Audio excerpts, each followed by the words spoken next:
सो industrial policy जो 1950 से 1990 में फॉलो की गई उसके गुड इम्पैक्ट क्या हैं? कंट्री की इकोनॉमिक ग्रोथ पुशअप हुई, मींस कंट्री के अंदर ह्यूज इन्वेस्टमेंट गवर्नमेंट ने की, जिससे कंट्री की जीडीपी इंक्रीज होकर 6% पर एनम हो गई। सेकेंड थिंग, इंडिया में एग्रीकल्चर इंडस्ट्री के साथ साथ सनराइज इंडस्ट्री भी सेटअप हुई। Sunrise industry means electronic goods India में सेटअप हुआ है।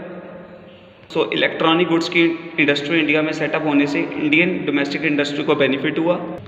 लार्ज स्केल इंडस्ट्री ने कंट्री के इंफ्रास्ट्रक्चर को प्रमोट किया, तो इंफ्रास्ट्रक्चर फैसिलिटीज़ इंप्रूव होने से बाहर के लोग भी कंट्री के अंदर ज़्यादा पैसा इन्वेस्ट करना चाहते थे। सो इंफ्रास्ट्रक्चर ग्रोथ से इन्वेस्टर्स में इंडियन इकोनॉमी के लिए पॉजिटिव इम्पैक्ट आया। And fourth, small scale industries ने भी कंट्री के सोशल जस्टिस के अंदर बहुत बड़ा रोल प्ले किया, क्योंकि स्मॉल स्केल इंडस्ट्रीज़ के थ्रू लोगों को ज़्यादा से ज़्यादा एम्प्लॉयमेंट मिली और लोगों ने कम पैसे इन्वेस्ट करके अपनी खुद की इंडस्ट्री को इस्टेब्लिश किया। बट इस पॉलिसी के 1950 से 1990 में जो इंडस्ट्रियल पॉलिसी ऑप्ट हुई उसके कुछ नेगेटिव इम्पैक्ट्स भी हैं। पहला negative impact major control government का रहा, क्योंकि पब्लिक सेक्टर अंडरटेकिंग्स ने ड्यूरिंग दैट टाइम कंट्री के इंडस्ट्रियलाइजेशन में बहुत बड़ा रोल प्ले किया।